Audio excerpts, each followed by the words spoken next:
being a cardiovascular specialist, I've been all my life, I've seen the ravaging effects of cardiovascular disease on our bodies. Interestingly enough, when I finished my fellowship in 1998, I was told there's no cure for atherosclerosis, which is heart disease. I was taught to fix problems like a plumber. Basically, I would either clean out an artery, or I would bypass an artery, or I would put a stent in or do an angioplasty. So we were taught to fix problems, but we were never focused on in any respects on preventing the disease. It really wasn't a part of our makeup or our thought processes. We were just willing to let people have the disease and then fix it on the back end. Welcome back to another episode of Plant-Based DFW. This is Maya, and today I wanted to share an interview of Dr. Ruse, and this one is not done by me. It's actually done by Jul Nov. Jul is the founder of the Plant Superpowers Summit. This was season 2, which ran in April. This will be number 2 of 3 summits that Dr. Ruse will have been part of this year. And it was such a good interview that I asked for permission to share this interview with our listeners. Dr. Ruse will actually talk about the work that he does as a vascular surgeon, and you're going to learn about his personal change towards becoming plant-based and the role that Rip Esselstyn played in that change. Make sure to listen to the entire interview, because towards the end, Dr. Ruse offered a special gift to the listeners of the summit, and we wanted to offer the same for you so that you can grab a copy of Dr. Ruse's Guide to Preventing Cardiovascular Disease. And in the next couple of episodes, I'm actually going to be highlighting the summit that is happening online that was supposed to be here in Dallas, and some of the featured experts that I interviewed. So please make sure to subscribe. And also, I wanted to share that our podcast has been named one of the top 10 plant-based food podcasts that you can follow in 2020. And I'm going to link to that article. Okay, hope you enjoy. Welcome to Plant Superpowers Summit Season 2. I am Jul, your host, and today I have a special doctor that I'm interviewing, Dr. Ruse. Dr. Ruse grew up in Dallas, Texas, before attending Johns Hopkins University, followed by medical school at UT Southwestern Medical School. He also did his 5-year general residency in Dallas, and then did a 2-year fellowship in vascular surgery in Cincinnati, Ohio. He has been practicing vascular surgery in Dallas for more than 20 years. His primary hospital at Baylor Sunnyvale, where he formerly was the chief of surgery. Currently, he serves on the board of directors and board of managers, and is now chief of staff of the hospital. Welcome, Dr. Ruse. Well, thank you, Jul. I appreciate you having me. It's an honor to be on the summit. It's a pleasure to have you. So today we are going to be talking about nutrition and cardiovascular disease. So you've been in this business for 20 years. When did you make the connection between food and the cardiovascular disease? Well, that's a really great question, because it'll tell you, it speaks to our system and kind of how we actually compartmentalize and don't think about nutrition as related to our health. As a cardiovascular specialist, I've been practicing for a little over 20 years, but I didn't really make the really strong connection until just a few years ago. Maybe 4 or 5 years ago, it started to all come together, and I can tell you that story in detail. But I've been plant-based now for nearly 4 years. You know, interestingly enough, I did have an inkling of the importance of nutrition and even exercise on our health, but exactly what that form of nutrition was didn't come together for me until about 4 years ago. So you just mentioned you're going to tell us in details how it all started. So please. Okay, so my story is being a cardiovascular specialist. I've been all my life, I've seen the ravaging effects of cardiovascular disease on our bodies. Interestingly enough, when I finished my fellowship in 1998, I was told there's no cure for atherosclerosis, which is heart disease. And so I was taught to fix problems like a plumber. Basically, I would either clean out an artery, or I would bypass an artery, or I would put a stent in or do an angioplasty. So we were taught to fix problems, but we were never focused on in any respects on preventing the disease. It really wasn't a part of our makeup or our thought processes. We were just willing to let people have the disease and then fix it on the back end when they're already sick and they're already having lots of bad effects from it. So I always was interested in maintaining a good, healthy weight and exercising and what I thought was eating right. I always ate fairly lean, but I did eat meat. Like many people, I had this idea that I had to get a lot of protein. I wasn't afraid of carbohydrates. I did eat good carbs. A few years ago, my wife, Maya, who I've mentioned to you, you've worked with her a little bit, she dragged me to see Rip Esselstyn give a talk at Whole Foods. And he challenged some of my beliefs at the time because he talked about reversing and preventing heart disease. And we all know who Rip Esselstyn is, and we know his father, who wrote the book on preventing and reversing cardiovascular disease or heart disease. And it kind of challenged my belief set at that time. I was actually in the audience saying to myself, who is this guy? Who does he think he is, telling me that you can prevent heart disease or you can reverse heart disease? And I went away a little bit skeptical, but at the same time, it did challenge my belief set. And I did go do some reading and some investigating, and I looked at how to prevent and reverse heart disease. I looked at the China study. I started to learn about work by Dr. Dean Ornish in the field of cardiac medicine and reversing disease. And suddenly this whole new world opened up to me. I couldn't believe that it actually existed. Not only existed, but it existed well before my time in training. Much of this data had been elucidated in the 90s before I finished my fellowship. And yet, despite that, they were still teaching us kind of old paradigms. And they're still teaching those today, as a matter of fact, which is quite frustrating. But nevertheless, this opened my eyes to a new concept. And as I learned more, these weren't just stories or ideas. I'm very evidence-based. I'm very data-driven. And the science is extremely important to me. But the science was there. The science is very strong. And so I began to realize that in my very own field of atherosclerosis, cardiovascular disease, and heart disease, you can prevent atherosclerosis through your diet. And you can also reverse atherosclerosis through your diet.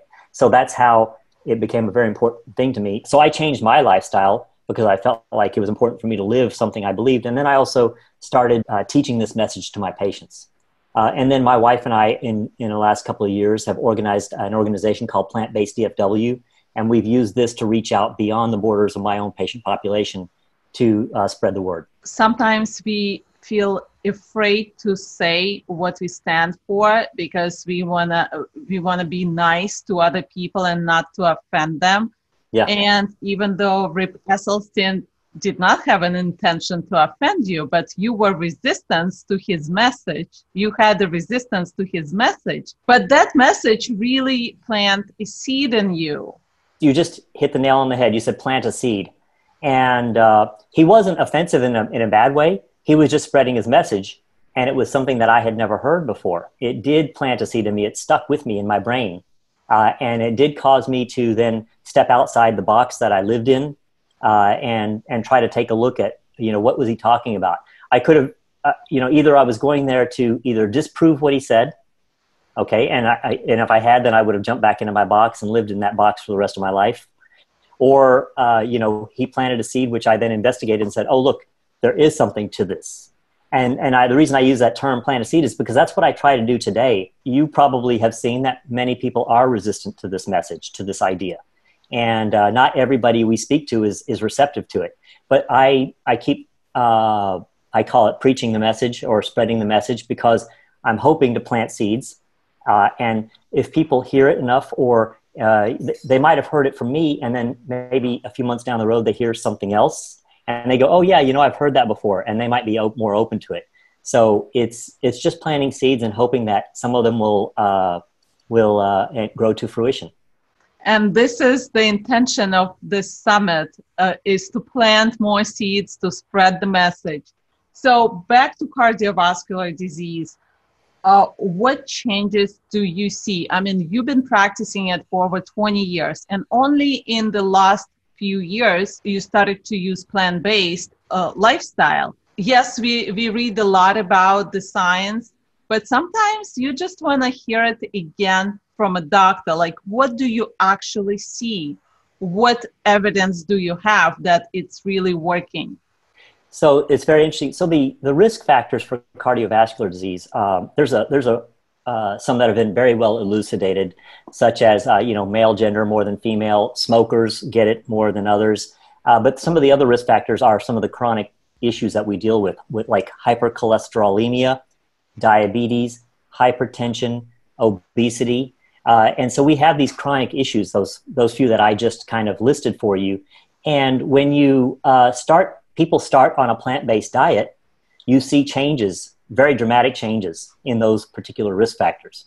Obesity, a person on a plant-based diet tends to lose weight naturally. They don't even have to try. They can continue to eat very well and eat to satisfaction, but they lose weight. The cholesterol drops on a plant-based diet. It drops precipitously in the vast majority of patients. Typically, the ones that you don't see a drop in, it's because they have some sort of familial or genetic predisposition, which keeps it a little bit higher. But it still drops in most of those people because they're not adding saturated fat and cholesterol on top of their diet. And then you see reversals in hypertension and reversals in diabetes. And so all of my patients who have these risk factors, now the risk factors for those disease have gone away or lessened. And so you can see that then they're going to get less disease. As far as clinically, as far as the atherosclerosis and seeing reversals, I've seen it actually quite dramatically in heart patients. When people who come in with what we call stable coronary angina, so they'll have chest pain with a certain type of amount of exertion. And then they go on a nice plant-based diet. And it's not just the plant-based diet. I also preach a lifestyle, which I would love to speak to a little bit more in detail. But the plant-based diet being a significant component of that. And then within a few weeks to months, their chest pain disappears. And that's a good sign that there is stabilization and even reversal of the coronary artery disease, which is causing the chest pain. We don't typically go back in and do another angiogram to take a look. So it's very hard to prove clinically, but especially if patients are improved, when I mean prove anatomically, but when patients are improving clinically, you've got to believe that there's something going on there. In that light, Dr. Dean Ornish had done the studies to that effect. He had taken patients in the 1990s and split them into two groups. One continued on what we call best medical therapy, which did include continuing along their diet, but they were told to eat better, but they didn't necessarily go plant-based. And then he took another cohort of patients who he put on a plant-based diet, as well as some lifestyle changes. And there was a statistically and clinically different significant improvement in the plant-based diet group. And he did take them back and do angiograms, and he showed that their disease was better. So we already have studies to show that. Yes, we do. Can you tell us about the stents? If the people already have stents, is it worth to go on a plant-based diet? Do the stents really prolong your life? So that's a really good question. The sarcastic people that are able to say, oh, I'll just go get my stent when it's my time. Well, the problem is that stents aren't the end all, and people with stents also continue to develop disease. The stents might fix a particular problem. In my life, I call it putting out fires and plugging leaks, but it doesn't stop the process. The process of atherosclerosis continues. I am a vascular surgeon, and I treat people. And I typically treat people who need it, who are kind of at this stage where, they can't just go on a plant-based diet and reverse things. We're talking about people who have impending gangrene or having strokes. So I do believe that there's a place for this treatment, but at the same time, changing your lifestyle is extremely important. Otherwise, the process will continue, disease will come back, and you won't have bought yourself much time with a stent. I see it all the time. You can put a stent in, and 6 months later, the disease has come back. The stent is blocked off. By going plant-based and by changing your lifestyle, you can tip the scales in your favor and try to help arrest the disease or help reverse the disease so that you're not back on the operating table a few months or a couple of years later. You mentioned that the heart diseases start at a younger age than we realize. Can we talk a little bit about that? Yeah, that's a fascinating thing. I think when I started, we were typically treating people in their 60s and 70s. It actually starts when we're much younger. There was a study that looked at Korean military men who had been killed in action. And when they brought them back, they did autopsies on them. And there was a very interesting finding that 78% of them had some form of atherosclerosis. Now, that interesting thing about that is that the average age of these people was 22 years old. So 78% of people had atherosclerosis by the time they were 22 years old. And this was in the Korean War, so this was in the 1950s. So think about that. Now, fast forward 70 years, and look at how bad our diet is today compared to the way it was 70 years ago. The diet has done nothing but gotten worse and worse and worse. I call it the fast food era, or the McDonald's era, where we eat a lot of fast food, a lot of processed foods, foods full of cholesterol and fat and salt and sugar. It's interesting. I told you that in the 90s when I started, my patient's average age was in the 60s and 70s. But it's not unusual for me today to see somebody in their early 60s or late 50s. Sometimes I treat people in their 40s now. I've even treated some people in their 20s. So this disease is progressing. It's getting worse. And we're seeing people who present at a younger age. And we also know that, too, based on some more modern studies where with our modern imaging techniques, we can see the beginnings of atherosclerosis at a younger age. And I learned something from a colleague of mine, Dr. Nancy Erickson. She's a maternal fetal medicine specialist who deals with high-risk pregnancies. And I went to a lecture of hers last year where she taught me that they are now seeing what we call fatty streaks, which is the beginnings of atherosclerosis in fetuses in utero. The diet that the mother eats is actually giving the baby the beginnings of atherosclerosis before it's ever born. So wow. Can you imagine how early it's starting now? And so, yeah, our diet, which has gotten worse, not only does our disease start at a very early age, it's starting even earlier and our diet's getting worse. So the way I look at it is it's these blockages start building up when we're young, but they don't reach a critical mass until we're a little bit older. We kind of live like we're invincible, like nothing can hurt us when we're in our teens, 20s, 30s, and 40s, and then this thing catches up to us later on in life. Well, I lost some friends in the early 40s to heart attacks. So it's definitely younger. Now it's in the 40s, and we hear a lot of people having heart attack in their 40s.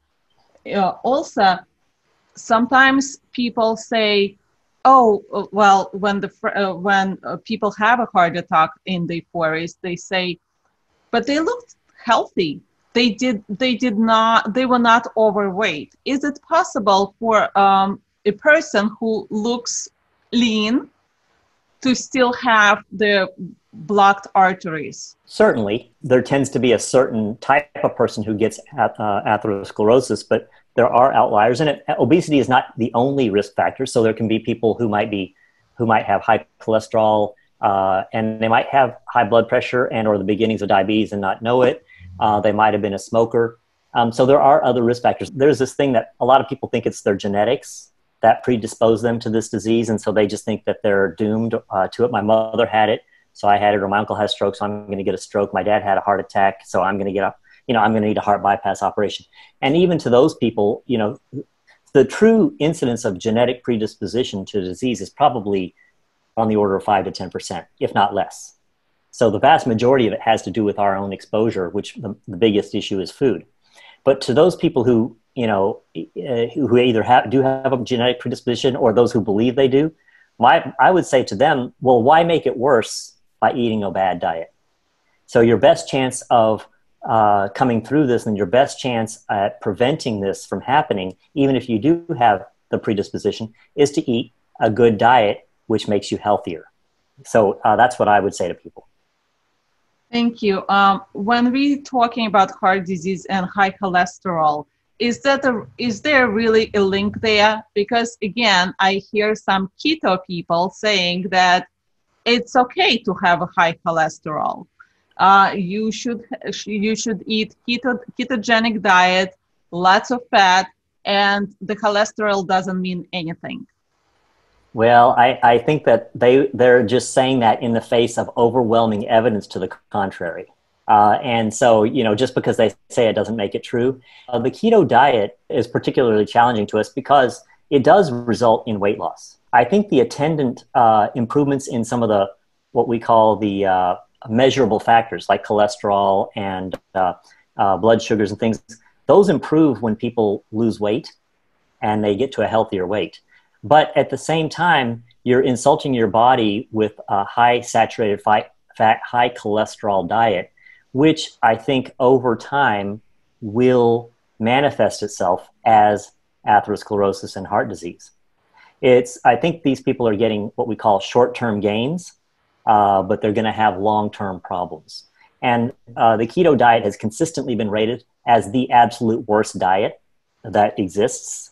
And so if the keto people really wanted to do this on evidence-based medicine, they would look at all the evidence that's out there and understand that, sure, you can lose weight in the short term, but in the long term, it's not a healthy approach. Thank you. You also mentioned that I read about what are you doing, and it says that your specific interest in minimally invasive procedures such as atherectomy, angioplasty, and stenting for limb salvage and amputation prevention. And you also, there was also a mention of varicose veins. So is there any link between varicose veins and diet? So that's an interesting one. I haven't seen anything that particularly addresses that. I would say that people who are overweight are more predisposed to varicose veins. So in that sense, our diet can impair our vein system in our legs and cause varicose veins, because when we're heavier, there's more pressure on the veins. And then the valves go bad, and then they can become varicose. But the particular diet itself, I haven't seen any data one way or the other. Okay, it's interesting to see if it can be reversed or made. Yeah, I will tell you this. I do advise all of my patients who have varicose veins who are overweight that their symptoms will improve if they do lose weight. So, and then I do talk to them about, well, most of them, in fact, all of them are typically on the standard American diet. And I do talk to them then about changing their diets and how to have a healthy lifestyle and easily lose weight and then improve their health, which also then improves their symptoms from varicose veins. You also mentioned about the lifestyle, and you said you want to talk a little bit about the lifestyle as a whole. So please. Yeah.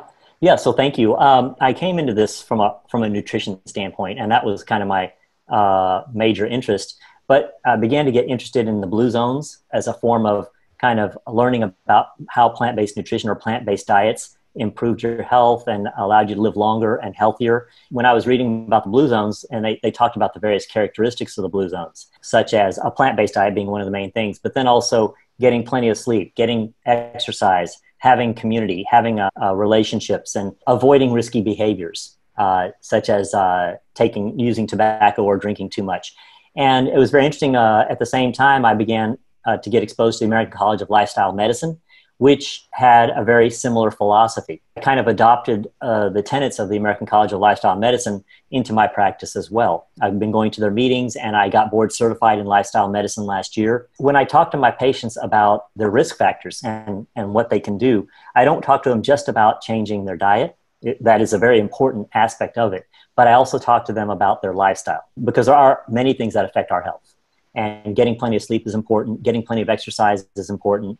Avoiding smoking and risky behavior. So this is part of what I call the overall package that I present to my patients, and also when I lecture and teach. So what works the best when you're talking to your patient who is not plant-based to transition them to plant-based? That's a good question. So, it's been a little bit frustrating because not everyone's receptive. But as I said, I just keep planting the seed. I talk to everybody about it.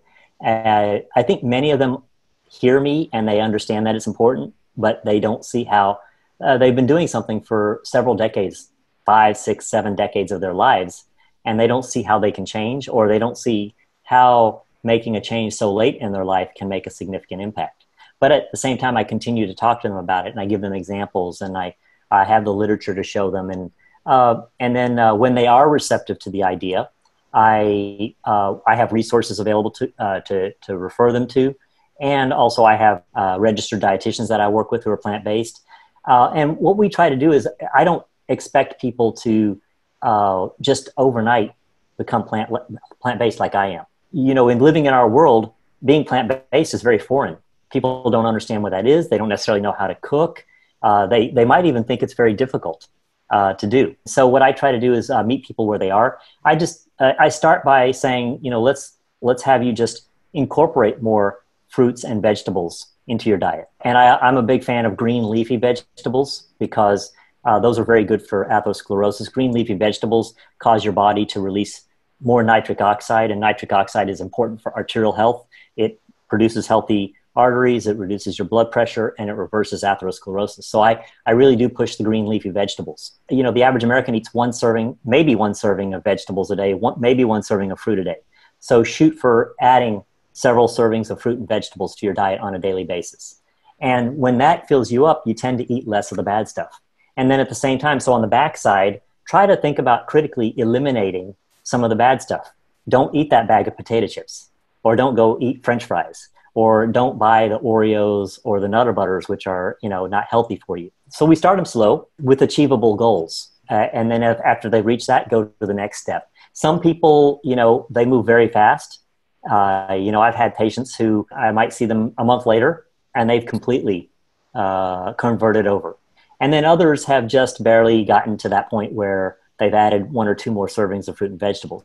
And so we take each person individually and move at their pace. I put my clients into the 5-week program, like right away, like cold turkey, and I see a huge improvement and weight loss.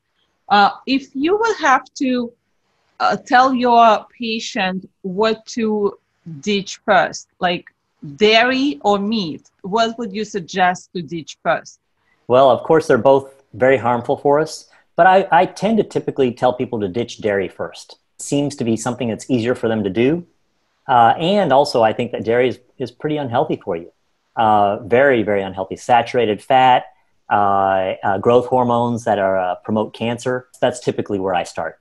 Usually I tell people the first thing I'd love, if you add more fruits and vegetables, but if you're going to eliminate something from your diet, the first thing to eliminate is dairy. When you started, what was your biggest challenge when switching to plant-based? For me personally? Yes. Well, I'll tell you, I think it was to make the food interesting and tasty. I too was subject to this kind of the similar things. I started with eating just a lot of rice and beans. So I think that hopefully I've got a message to share with patients that, I too went through a transition, and it was kind of boring at first, but when you open up your mind to it and start to do your research, you can see that there's everything in the world available to you, and the foods can be tasty and exciting, and you can crave them, and you just have to go out there and learn about it. And that's why also I tell people that it is a process. You do have to arm yourself with information. You can't just go from A to Z overnight. You kind of have to go through every letter of the alphabet first. And the way to do that is to go out and educate yourself and learn. For patients, they got to understand their why. Why are they trying to do this? What's important to them that they want to make this change? And you had your wife is your support system. Oh yeah, she's she's helped me kind of push me through this, and led me to it. Like I said, and I didn't say this, but she was already a vegetarian pretty much. She had not been eating meat and pork for a long time, and so she was the one who kind of pushed me to go see Rip Esselstyn in the first place. And so it is easier to do it together as a couple. There's another thing that's important for my patients is support. And when your spouse is doing it, it's much easier than when you're kind of alone and isolated, and your spouse isn't doing it, or many times culturally and socially we are felt to be like pariahs because we're doing something that nobody else not only wants to do, but they make fun of you, or they don't, or they put pressure on you to give up on it. And so social support is important. And so I tell patients to try to set up ways to have that social support. And that's, again, why Maya and I had created Plant-Based DFW as a support circle in the Dallas area. We do things like potlucks, regular meetings, lectures, and get-togethers. We do monthly walks, which we're involved with a national organization called Walk with the Doc. And so we do walks to get people together and get them out as well. Oh, this is beautiful. So there is a support system in Dallas. Well, it's growing, and hopefully we continue to grow it. Yes. Yes, you will, because we are all growing. This whole movement is growing. I know that you are sharing a free gift with our viewers, and I would like you to talk about it a little bit. Well, sure. So we've come up with a guide. It's called Dr. Ruse's Guide to Preventing Cardiovascular Disease Through Lifestyle Improvements. I believe you're going to create a link for our viewers, right? It's a PDF. We have a lot of the concepts that I've talked about today about nutrition and lifestyle. There's key pointers about that, along with resources to learn more where you can go in the right direction. And then also we have some recipes that are in there. Some of my own recipes and some recipes from other friends in the plant-based world. And they're not, it's not by any means a huge recipe book, but it's kind of like some nice, easy things to get you started. I believe my hibiscus tea is in there. I'm a big fan of hibiscus tea because it's good for blood pressure. And it's a nice alternative to drinking caffeinated teas. And then I have my green smoothie recipe that's in there as well. My green smoothie is rather complex because I have a lot of ingredients in it for all sorts of different reasons. So I had that in there with some of the stuff explaining why I have different things in there. Are there any spices that you use that you think that prolong our life or good for us? Well, yeah, of course, in my smoothie, and I'm a big fan of turmeric, as most of us in the plant-based world are. It's a wonderful spice. And then my smoothie, I put jalapenos for the cayenne. I use ginger. I put lime in there as well. I also use something, for me, I use something called Amla Powder in my smoothies, which I would use. Amla Powder comes from the Indian gooseberry, and I would use the Indian gooseberry if I could get that regularly, but it's not available on a consistent basis for me. But what it is it's very good at controlling your blood sugar. And I do that kind of preemptively because my family has a strong predisposition to diabetes. And being of Southeast Asian descent, I have a higher risk for diabetes in the general population. So I use Amla Powder in my smoothie as well. Probably not a bad idea for diabetics or people who are pre-diabetic to consider. This is very interesting. Thank you so much. Are there any cultural dishes that you made plant-based and that you love? Well, that's an interesting question. I didn't even plant that one with you, right? My mom wrote a cookbook of Pakistani dishes. And so, and I love that cookbook. I used to use it a lot before I was plant-based. And then when I became plant-based, I took that cookbook and I started making the dishes plant-based. And many of them already were pretty much what you call plant-based. They didn't have any meat products in them, but I would make them a little bit healthier by eliminating the salt and eliminating the oil from the dishes, learning to modify them. And it really wasn't that hard. You pretty much using the same ingredients and then just learning to cook without the oil and salt. And in my opinion, Indian and Pakistani dishes are so full of many other spices, that cardamom and fennel seeds and cumin and all these really tasty spices that and cayenne too. And there's not a need for salt when you start using the other spices. But my favorite one is something called aloo gobi, which is potatoes and cauliflower. That's one of my favorites. Another one is called chana masala, which is garbanzos and lentils. So I do have my favorites out of the cookbook that we tend to make a lot. I think that Indian dishes are wonderful for plant-based diets and ethnic dishes in general, because they often use so many different types of spices and flavors that we're not used to, and it just enriches our food. And what about desserts? Our environment is full of desserts, and on plant-based diets, can we have some? So you can have them. There's lots of recipes I've seen out there. Many of my plant-based friends have brought various types of cookies and oatmeal and carrot-based cookies and brownies and different things like that, which are plant-based and that you can have. Yeah, absolutely. When I'm in the operating room, I say I have a captive audience, because I'm sitting there operating and I've got my assistant across from me and the anesthesiologist at the head of the table. And we have a circulating nurse in the room who helps us. She gets things for us and she records things. And so oftentimes the conversation might steer towards plant-based nutrition. And I say they're a captive audience because they can't go anywhere. They kind of have to listen to me. And it's very interesting even just over the last couple of years, I've had a couple of anesthesiologists convert to plant-based nutrition. I've had several nurses convert after they've heard me talk.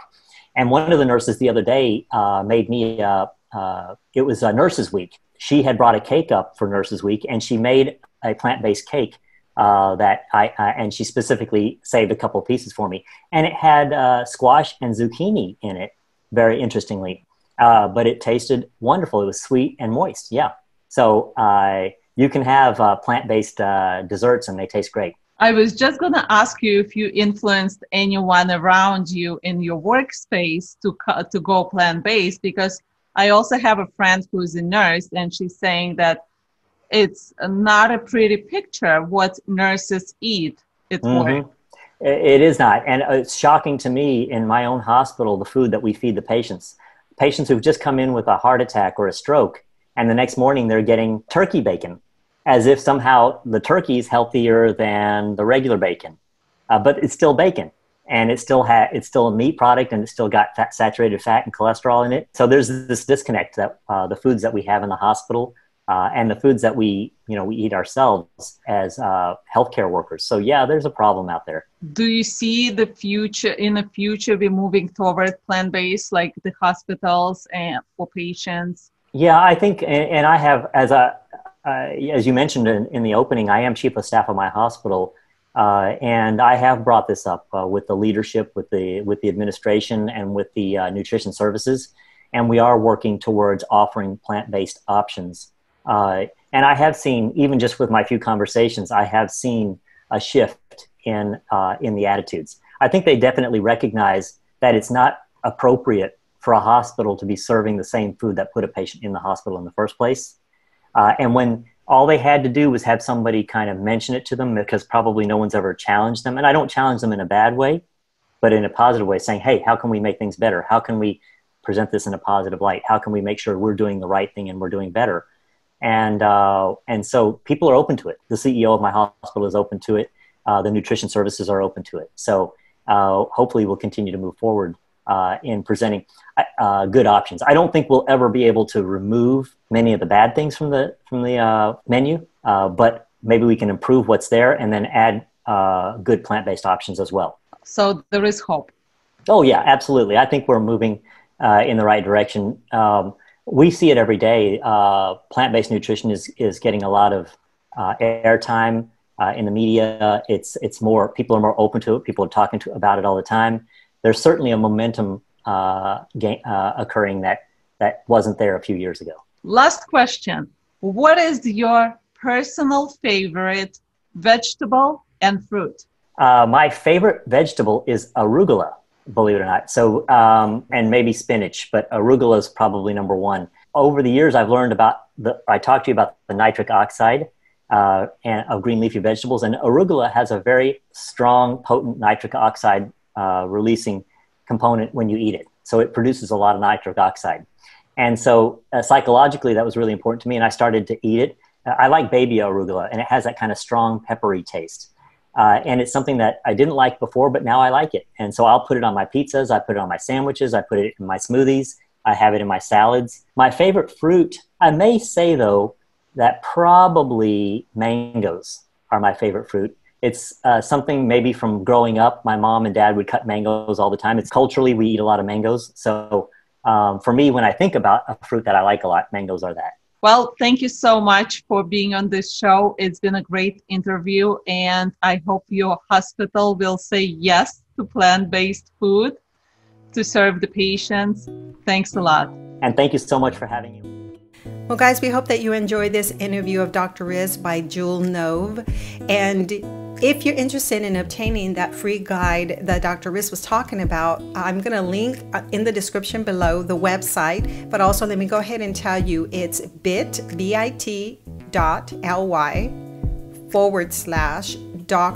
Ruse Guide. That's DRRIZE Guide. And what does this guide have? It's like 25 pages of information that includes lifestyle medicine. There's a letter from Dr. Ruse as to why this is important for him, why he became a vascular surgeon. He addresses lifestyle medicine and things that you can do to prevent cardiovascular disease. And the 10 recipes that we include in there are from myself, Dr. Ruse, and some of our friends here in the Dallas area. So we hope that you enjoy. And thanks again for listening. You've been listening to the Plant-Based DFW podcast show. If you like our content, please like, share, and leave a review. Our goal is to provide quality episodes to help support the community.